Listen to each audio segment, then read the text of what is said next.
I got into this topic because my mom, and it was like the first day when Miss Meyer told us about it, and I'm like, Mom, need a topic, any ideas?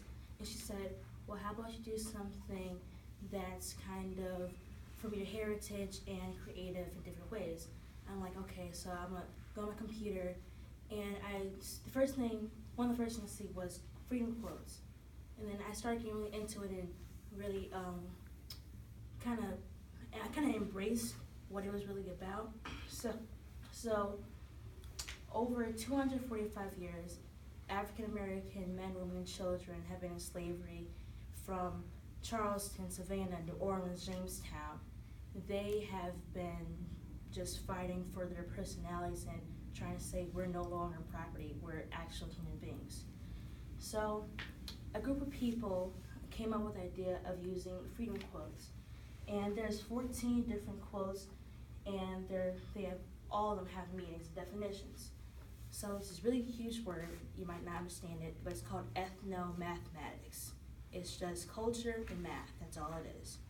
So quotes, here I'll hold this up. These quote patterns, they gave slaves instructions and signals. So during the day, what enslaved women would do, they would make the quotes, the quote code patterns, and they would wash them, and they would put them up like on a clothesline or on the porch rails. So when anyone walks by on the road, they would try to memorize, or they'd have a sampler quote with them. And I thought that was kind of interesting of how, they couldn't really read or write at the time, so they had to use other tools to help them try to navigate themselves to freedom. So there's a lot of mathematics and geometry in this. And in a couple of the quotes, there's like use geometry skills like reflection and translation, like where is it?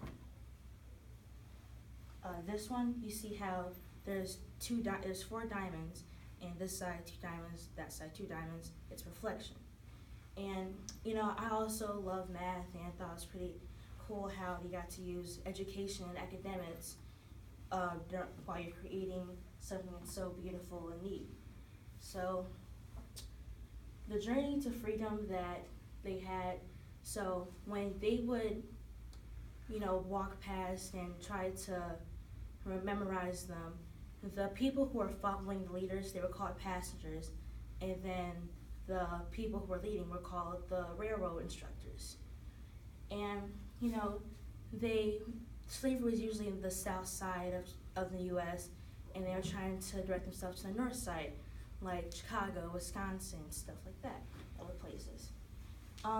Overall, I think this is pretty awesome how something just as a piece of fabric can help you move to you being a better person and trying to make you free and like building your self-esteem and confidence. That's it.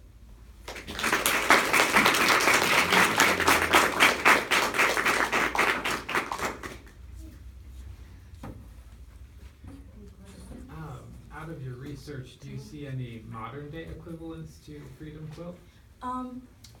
When I was looking at that, some people wanted to recreate a new meaning to them. I saw North Korea, how they would use them for teaching lessons, and they would use them for just as Molly said, not something that's academic, but just for homemaking skills.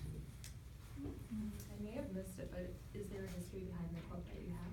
Oh yeah, so back 3,400 BC, that's where the first kind of quote garment was established in the first Egyptian dynasty. And throughout the late 19th century in Europe, soldiers would use them kind of for protection when it was raining or snowing. And then for the 20th century, it kind of came to the America, and we used them for actual quilts on your bed, or quilted sweaters and stuff like that, quilted socks. So we use them as for more fashion.